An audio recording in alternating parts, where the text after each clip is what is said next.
Saya Jenis Dinoka Putri, NIM 1861247 dari Manajemen Pemasaran kelas sore. Nah, jadi di sini saya akan menjelaskan atau mereview tentang multi-channel retailing. Jadi ada beberapa subbab yang kalian harus tahu tentang multi-channel retailing. Nah, untuk yang pertama, saya akan membahas tentang retail channel. Jadi retail channel ini apa sih?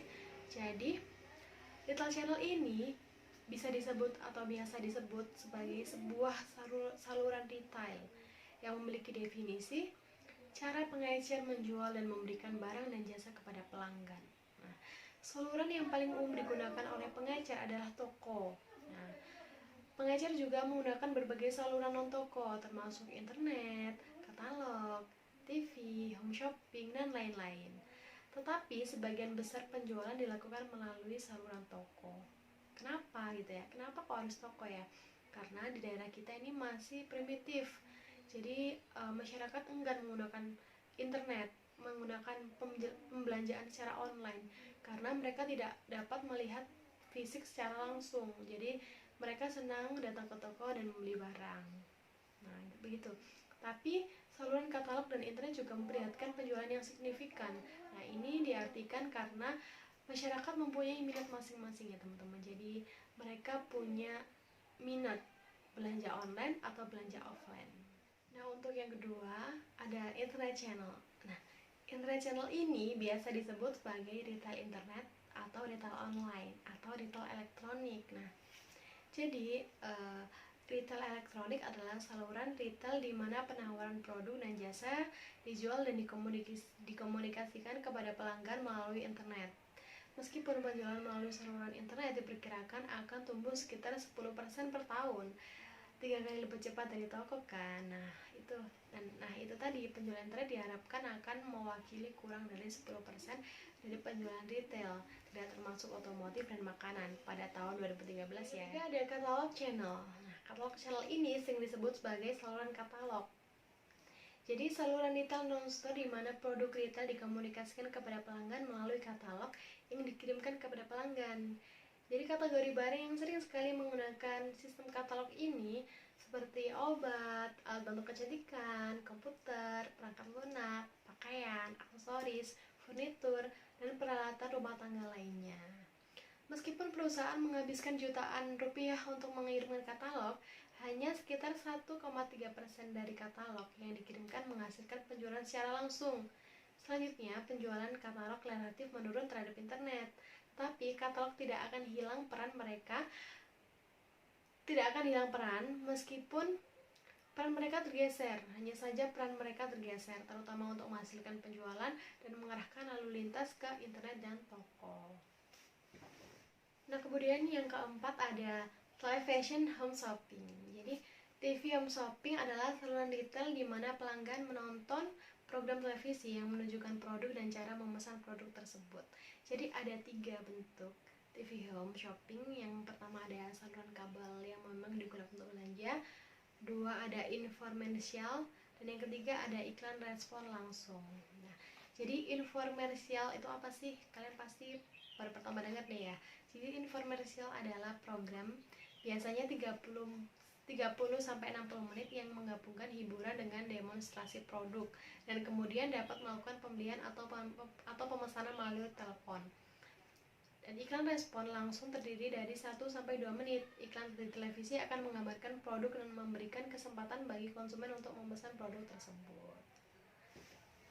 Dan kemudian yang kelima adalah konsumen multi-channel retailing. Jadi siapa aja sih konsumen multi-channel retailing itu? Jadi konsumen multi-channel adalah mereka yang berbelanja di 3 atau lebih saluran seperti brick and click, brick and mortar, katalog, internet, TV home shopping, pemasaran langsung, dan sebagainya. Dan menurut Goal, mereka menghabiskan 4 kali lebih banyak sebagai konsumen yang membatasi diri pada satu saluran untuk semua pembelian mereka. Nah, kemudian kita akan membahas tentang bisnis brick and click. Bisnis brick and click adalah model bisnis yang digunakan oleh pedagang untuk mengoperasikan toko online dan outlet retail fisik. Dengan kata lain, pedagang retail memberikan kemudahan untuk pelanggan mereka dapat berbelanja secara online maupun offline. Jika kita melihat tren saat ini, industri e-commerce sedang dikemari di Indonesia. Di sisi lain adalah prioritas wajib bagi sebagian besar pedagang retail untuk memiliki bangunan fisik. Ini menjelaskan mengapa sebagian besar pedagang retail mengambil langkah untuk menyinkronkan keduanya. Nah, contohnya adalah YOU Cosmetic. YOU Cosmetic adalah bisnis brick and click karena mereka menghadirkan toko offline maupun online. Dan YOU Makeup pertama meluncurkan offline store di Bandung, tetapi karena antusias seluruh masyarakat Indonesia yang menginginkan produk YOU, maka YOU Cosmetic merambah ke penjualan online ke semua pulau di Indonesia dan persebarannya sangat merata. Meskipun di Jombang kota terpencil, kita bisa loh menemukan dengan mudah produk YOU Cosmetic ini. Sangat hebat bukan? Keuntungan brick and click untuk perusahaan adalah biasanya digunakan oleh pengajar tradisional yang memiliki logistik dan rantai pasokan yang luas, tetapi terkenal dan sering dihormati karena keberadaan fisik tradisional mereka.